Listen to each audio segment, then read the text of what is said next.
दोस्तों, welcome to commerce educators. आज हम डिस्कस करने जा रहे हैं आपका जून 2025 का फाइनेंशियल अकाउंटिंग का पेपर जो आज हुआ है, अभी हुआ है ना, 2 से 5 बजे के बीच में।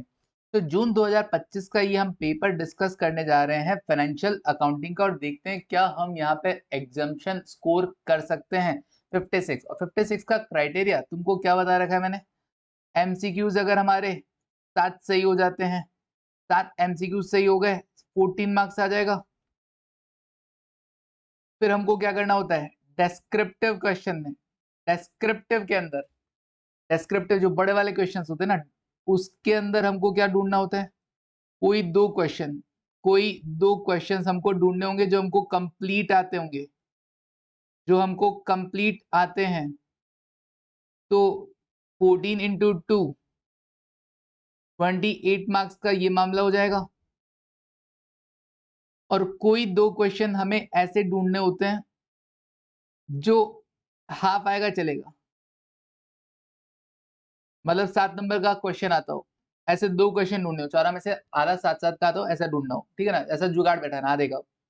14 मार्क्स इतना करते ही तुम्हारे क्या आ जाएगा, 56 मार्क्स आ जाएगा। 14, 28 और 14 टोटल 56 मार्क्स तुम यहाँ पर लेके आओगे। तो जब भी पेपर रीड करो तो ये ध्यान में रखना, इसको ध्यान में रखते हुए ही क्या करेगा, आगे तुम पेपर को पूरा रीड करोगे, उसी के पेपर बेसिस पर कौन सा क्वेश्चन पहले करना है, कौन सा क्वेश्चन बाद में करना है, ये स्ट्रेटेजी भी बनेगा। तो देखो, सबसे पहले एमसीक्यूज की अगर हम बात करें तो देखो कौन कौन से एमसीक्यूज आप कर सकते थे easily. Which of the following statement is correct, कौन सा स्टेटमेंट करेक्ट है। Financial accounts of an enterprise are treated as evidence in the court of law. तो भैया एज एन एविडेंस आप इसे यूज कर सकते हैं, ये ठीक लग रहा था। वो दूसरा बोला, financial statement prepared by two different accountant will always show identical result. कभी नहीं, तुम ही आजू बाजू में देख लो, तुम जब बनाते हो तो कोई सेम रिजल्ट रहता है क्या, नहीं। Financial statement need not take into consideration any statutory requirement. भैया ऐसे कैसे, स्टैट्यूटरी रिक्वायरमेंट कंपनीज एक्ट वगैरह को फॉलो करना पड़ता है अपने को। Only credit transactions are recorded. तो देखो, पहला वाला जब पढ़ा तब लगा कि यार क्या पता है ये नहीं, लेकिन बी सी डी देखकर पता चल गया कि भैया पहले वाला ही सही है। तो ये अपन स्कोर कर सकते थे फर्स्ट एमसीक्यू। फिर बोला क्लोस्टॉक अगर ट्रायल बैलेंस में दूसरा, तो भैया इसके लिए एंट्री क्या पास करें, इसके लिए एंट्री क्या पास की होगी भैया, अगर आपने ट्रायल बैलेंस में इंक्लूड कर लिया, इसका मतलब एंट्री ऑलरेडी हो चुकी है, अब अलग से कोई एंट्री पास करने का जरूरत नहीं है, एंट्री नॉट रिक्वायर्ड। दो एमसीक्यू से state which of the following transaction can be classified as foreign currency transaction. AS 11 में पढ़ा रखा है तुमको, फॉरेन करेंसी ट्रांजेक्शन तीनों नाम थे, बाइंग और सेलिंग द गुड्स और सर्विसेज, पैसा उधार लेना, उधारी पे देना, कोई एसेट्स वगैरह खरीद लेना या बेच देना in foreign currency. Foreign currency नाम में ही पता चला, सब में foreign currency, all of the above. कौन गलत करेगा इसको, कोई गलत नहीं करेगा। फिर उसके बाद विच of the following is not an accounting convention. अगर बचपन का थोड़ा सा भी याद होगा तो बिजनेस एंटिटी इज कॉन्सेप्ट है ना, अकाउंटिंग कॉन्सेप्ट, बट ये अकाउंटिंग कन्वेंशन नहीं है, तो ये मार्क्स भी आ सकता था। कोई बच्चा बोले नहीं सर हम कंफ्यूज हो गए, हम नहीं कर पाए, चलो मत लो इसका नंबर, आगे देखो, है ना, बट ये है ना मेरे अकॉर्डिंग तो ये नंबर लाने लायक था। फॉलोइंग इन्फॉर्मेशन इज अवेलेबल, बार बार ये वाला चीज तुमको करवाया जाता है भैया, प्रोविजन फॉर बैड डेट वगैरह हो तो किस तरीके से प्रेजेंट किया जाएगा। पहले क्वेश्चन पढ़ लो, अगला पूछ क्या रहा है, पता चले फालतू में तुम provision for doubtful debt account बना दो। अगला पूछ रहे कि amount of provision to be shown in the balance sheet, balance sheet में प्रोविजन का अमाउंट कितना शो होगा, मतलब न्यू प्रोविजन बता रहा है। तो सिंपल इतना सा देखना, तुम्हारे अभी डेटर है कितने, तुम्हारे डेटर है 2 लाख के, उन डेटर में से, अच्छा ट्रायल बैलेंस में है ना, ट्रायल बैलेंस का जो बैड डेट है वो ऑलरेडी एडजस्ट हो रखा है, इसमें और कोई एडजस्टमेंट नहीं होगा, मतलब फर्दर बैड डेट को लेस किया जाएगा, ट्रायल बैलेंस वाला बैड डेट ऑलरेडी एडजस्ट हो चुका है तो इसको नहीं करना। हाँ, फर्दर बैड डेट तुम ये 1800 लेस कर दोगे, 2 लाख में से 1800 लेस होगा, प्रोविजन कितना बनाना है, 5% प्रोविजन बनाना है, नक्की 9910। गलत नहीं होना चाहिए ये वाला क्वेश्चन। ओके, कोई ना, डराने का नहीं, डरने का नहीं होता है, अब हो गया जो हो गया, टेंशन मत लो, बढ़िया आ सकता है ना। अपन ने जो पढ़ा है उसके अकॉर्डिंग बता रहा हूँ, अपन ने जो पढ़ा है उसके अकॉर्डिंग। कैपिटल पूछा था, ओपनिंग में पूछा, ओपनिंग आ जाएगा सर, क्लोजिंग दे रखा है, इंट्रोड्यूस उल्टा चलना है ना, क्लोजिंग से उल्टा चलेंगे तो साइन बदल जाएगा, तो इंट्रोड्यूस करते तो वैसे कैपिटल बढ़ता है लेकिन इसको माइनस कर देंगे, 60,000। ड्रॉइंग्स वैसे माइनस होता है प्लस कर देंगे, लॉस माइनस करता है कैपिटल को कम करता है लेकिन उल्टा चल रहा है, ऐड कर देंगे, ओपनिंग कैपिटल पे पहुंच जाएंगे 1,10,000। आना चाहिए, 6 एमसीक्यूज यहाँ पे ही सही हो गया। State which of the following statement is true, कौन सा सही है। Financial statement are not comparable, गलत है। Sale book is a ledger, sales book is a, मैंने केवल कैश बुक के लिए बताया था, is a ledger also, sales book के लिए नहीं बताया। Owners equity equals to asset minus liability होता है, तो ultimately joint venture has definite life बच जाएगा। वैसे भी जॉइंट वेंचर क्या होता है, तुम तुम्हारा काम क्यों, मैं मेरा काम क्यों, फिर तुम तुम्हारे रास्ते मैं मेरे रास्ते, बोलता हूँ ना, तो क्यों नहीं आएगा इसका नंबर, आएगा।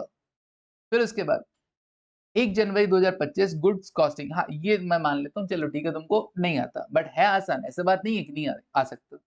1,32,000 1,32,000 की कॉस्टिंग का माल तुमने रवाना किया। इनवॉइस प्राइस कितना है, इनवॉइस प्राइस पे किया 20% अबव कॉस्ट, तो मैंने इनवॉइस प्राइस पता लगा दिया, 20% ऐड करके 1,58,400। फिर क्या हुआ, राणा ने क्या किया, फ्रेट चार्जेस दिए, तो गुड्स को ले जाने का खर्चा क्या होगा, स्टॉक की वैल्यूएशन में ऐड होता है। कंसाइनी ने एस्टैब्लिशमेंट कॉस्ट दिया, वो गुड्स को ले जाने का खर्चा नहीं था। धन्ना ने जो भी है 1,000 रुपए गोडाउन रेंट दिया, कंसाइनर ने दिया, यहाँ पे कंफ्यूज करने की कोशिश की।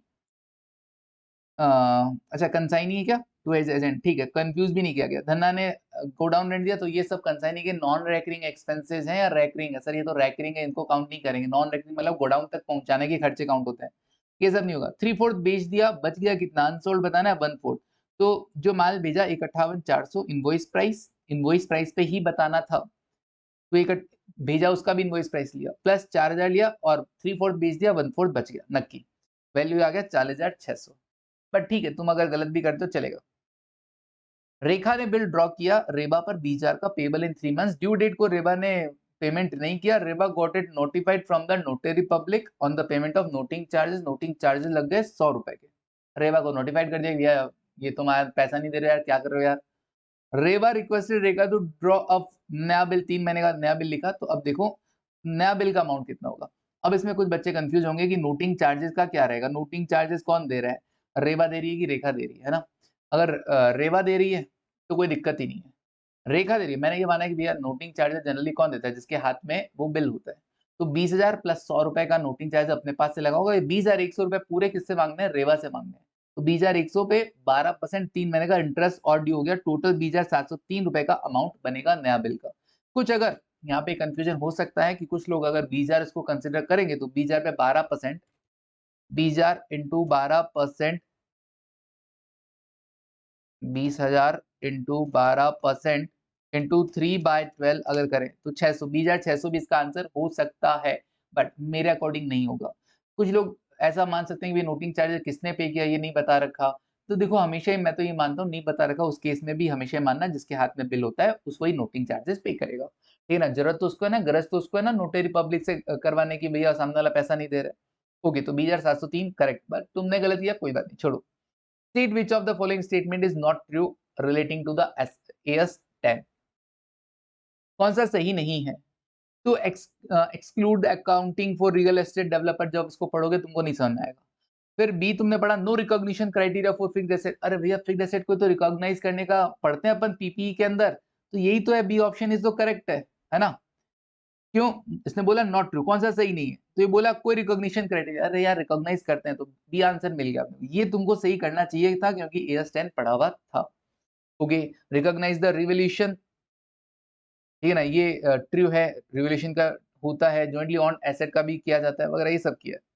अब क्या किया, अच्छा ये क्वेश्चन, ए बी और सी जॉइंट वेंचर में है, बी ने क्या किया, सी को माल भेजा कितने का, 2 लाख का, सी ने आगे 1,75 का तो भेज दिया, बचा कितना 25,000 का, बचा कितना 25,000 का। 25,000 को क्या बोल रहे हैं, रिमेनिंग स्टॉक को सेम ग्रॉस प्रॉफिट रेट पे ले लिया, ये क्वेश्चन भी सही होना चाहिए, फाउंडेशन वगैरह में भी आते हैं। अब ग्रॉस प्रॉफिट रेट कैसे आएगा सर, 1,75,000 का माल 2/10 में बेचा, मतलब 35,000 का प्रॉफिट, 35,000 डिवाइड बाय कॉस्टिंग कितना, 1,75,000, कॉस्ट पे देख रहे हो सर जीपी रेट, सेल्स पे नहीं देख रहे, नहीं कॉस्ट पे देख रहा हूँ। क्यों, क्योंकि मुझे अप्लाई भी तो कॉस्ट पे करना है, अप्लाई भी तो कॉस्ट पे करना है, तो 25,000 पे 20%, कॉस्ट पे देखा 20% कमाता है, उस तो मार्जिन देखा मैंने, एक्सपोर्ट करते टाइम कितना कमाया इसने 20%, तो इस स्टॉक 25,000 में भी 20% ऐड कर दिया गया और 30,000 आंसर लाया गया। तो बेटा ये भी सही होना चाहिए था, कोई ना, हो जाना, हो भी गया होगा ना, कई बच्चों का तो हो भी गया होगा I think. State which of the following statement is true, इनमें से कौन सा सही है।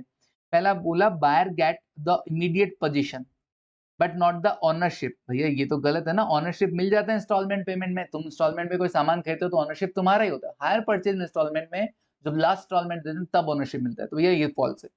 Marine insurance policy is taken to cover the claim for the loss, ये आधी अधूरी लाइन है, इसको ये भी फॉल्स में आ जाएगा। क्यों? क्योंकि ज़्यादा इंपॉर्टेंट क्या है, for independent branch incorporation of branch trial balance is required. अपने को ट्रायल बैलेंस जो होता है उसको इनकॉर्पोरेट करना पड़ता है, बट ठीक है, तुम लोगों ने इसको नहीं किया, कोई बात नहीं, गलत है, चलेगा। असर्शन और रीजन, असर्शन और रीजन, ठीक है, मैं उन बच्चों के लिए बता रहा हूँ जो एवरेज बच्चा, ठीक है, पढ़ाई कर रहा है और 50 से 60 नंबर के बारे में सोच रहा है ना, 60 नंबर के बारे में सोच रहा है, 50 भी नहीं, 60 नंबर के बारे में सोच रहा है। हाँ, वो एवरेज बच्चा है 60 नंबर वाला, बिल्कुल वो एवरेज बच्चा है ना, हमारे नज़रों में वो एवरेज ही है। अपन अपन मान के चलते हैं ना, 60 में अपना काम बनता, भाड़ में जाए जनता, ठीक है? एआईआर लाना है तो एक अलग बात है, वो अलग बात है। बाकी 60 नंबर बहुत अच्छा स्कोर होता है। फिर आगे देखो, असर्शन एंड रीजन बताना, गुडविल इज इंटेंजिबल एसेट बिल्कुल, but not a fictitious. I agree with this. Reason क्या कहा, गुडविल का फिजिकल एग्जिस्टेंस नहीं होता है, fictitious asset are not realisable whereas goodwill can be purchased और सोल्ड। ठीक है, अच्छी बात है, फिजिकल एग्जिस्टेंस नहीं होता है, फिक्टिशियस एसेट्स क्या होती है, आर नॉट रियलाइजेबल, उनको बेचा नहीं जा सकता, जबकि गुडविल खरीदी और बेची जा सकती है, बिल्कुल करेक्ट है। तो आंसर क्या रहेगा, आंसर डी रहेगा ना। assertion and reason both are correct and reason is correct explanation of the assertion।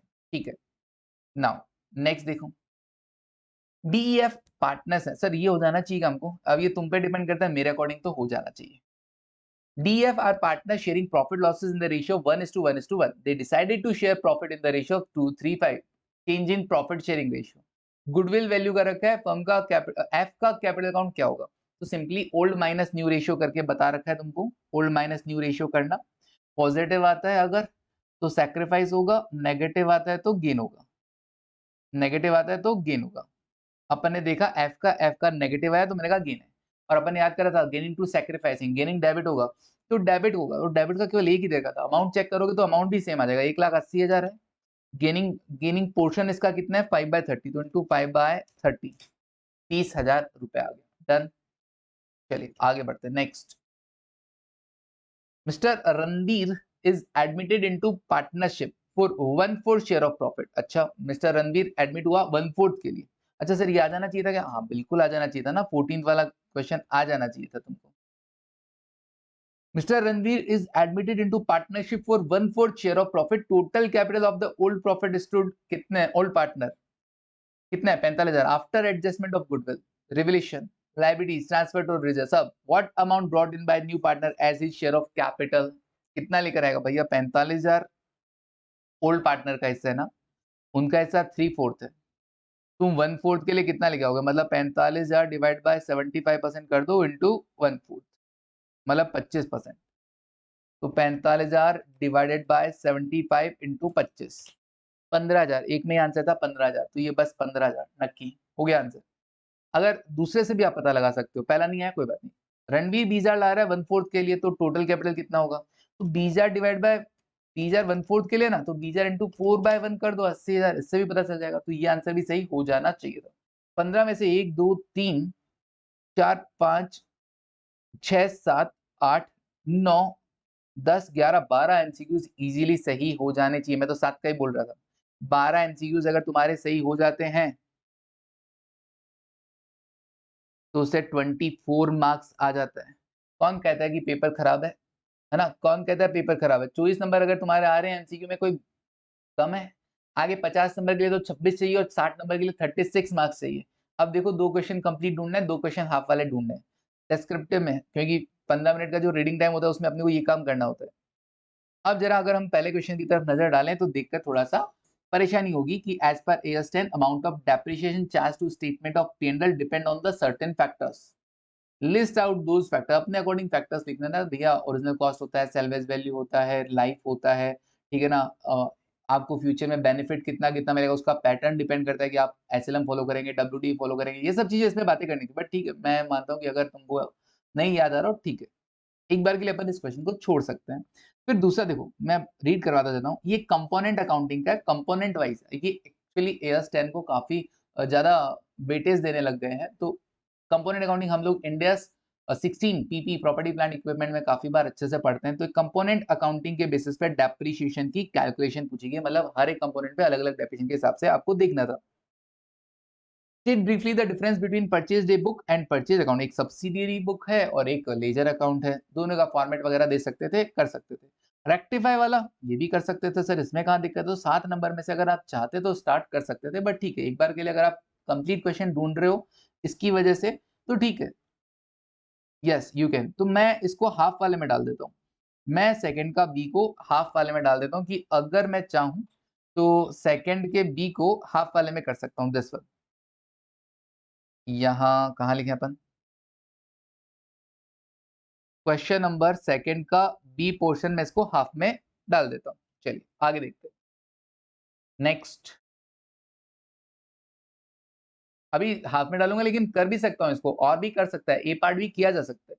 Now अब ये बोला तीसरा question, fire occurred in the premises, the concern had taken policy, 1,20,000 का पॉलिसी ले रखा है, from the books of account the following particulars are available relating to the period 1 Jan to 31 मार्च। 1 जन का ओपनिंग स्टॉक परचेजेस दे रखा है, लेकिन machinery के परचेज तो हटानी होगी इसमें, ट्रेडिंग में से वेजेस दे रखा है, मशीनरी का इंस्टॉलेशन इसमें से हटा देना होगा। सेल्स बोला 550, जिसमें से goods sent on approval basis है 99,000 का, तो बाय सेल्स में से इसको हटाना था, लेकिन इसने क्या बोला? No approval has been received in respect of 2/3, केवल 2/3 के लिए अप्रूवल नहीं मिला, बाकी के लिए तो मिल गया ना। तो 99,000 पूरा मत हटाना, ठीक है ना? जिसके लिए अप्रूवल मिल गया, no approval has been received in respect 2/3 के लिए नहीं मिला ना, तो उसका 2/3 आप क्या करना? हटा देना। 66,000 अपनी सेल्स में से हटा देना। No approval has been received, जिसके लिए अप्रूवल नहीं हुआ वो सेल्स भी नहीं है। Okay sir. उसके बाद तो सेल्स में से हमने इसको हटा दिया, but by goods sent on approval के अंदर तो आएगा ना? By goods on sent on approval के अंदर आ जाएगा, क्योंकि वो गोडाउन से माल जा चुका है। कितना? 33,000 का। सेल्स में से हटा देंगे, ठीक है। Average rate of GP, average rate of GP, sales पे 20% कमाते हो तो सेल्स पे 20%, जो भी सेल्स होगी 5,50,000 में से वो 66,000 हटाकर, तो 66,000 गुड्स सेंट ऑन अप्रूवल में दिखाना था, 33 नहीं, 66 गुड्स सेंट ऑन अप्रूवल में दिखाना था। तो जीपी रेट किस पे आएगा सर? 550 माइनस 66,000 हटा दोगे, जीपी रेट देख लोगे। स्टॉक सेल्वेज वो तीसरा स्टेप में आ जाएगा, जब stock on the date of fire पता करोगे, उसमें से सेल्वेज हटा दोगे, लॉस ऑफ स्टॉक आ जाएगा। इस सर बहुत आसान था, लॉस ऑफ बहुत आसान था, 7 नंबर का ये आ जाएगा, कोई दिक्कत नहीं आ रहा है।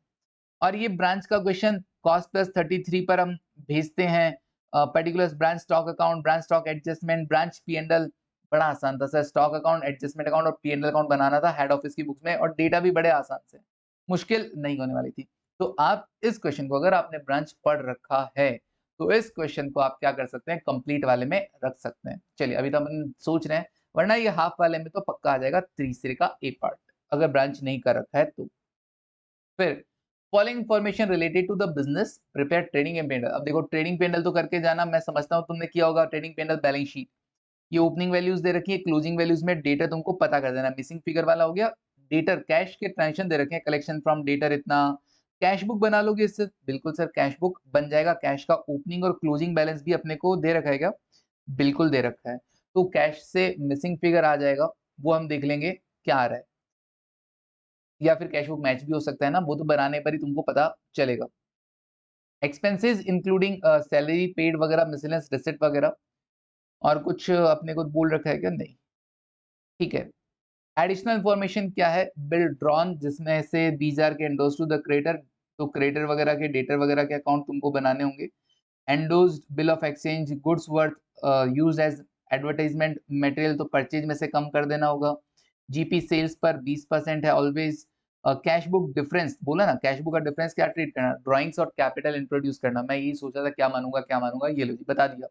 प्रोवाइड 2% ऑन द डेटर, तो देखो ये क्वेश्चन किया जा सकता था, मैनेजेबल था। क्वेश्चन नंबर 4 ये अपन कंप्लीट वाले में डालेंगे। क्वेश्चन नंबर 4 को अपन कंप्लीट वाले में डालेंगे, क्योंकि ये किया जा सकता है ना, ऐसा कोई मुश्किल नहीं है। अगर आप पढ़ के आए हो तो यस पक्का कर सकते हो। क्वेश्चन नंबर 4 कंप्लीट वाले में गया। नाउ टाइम लगता है बट नंबर भी तो पूरे देता है।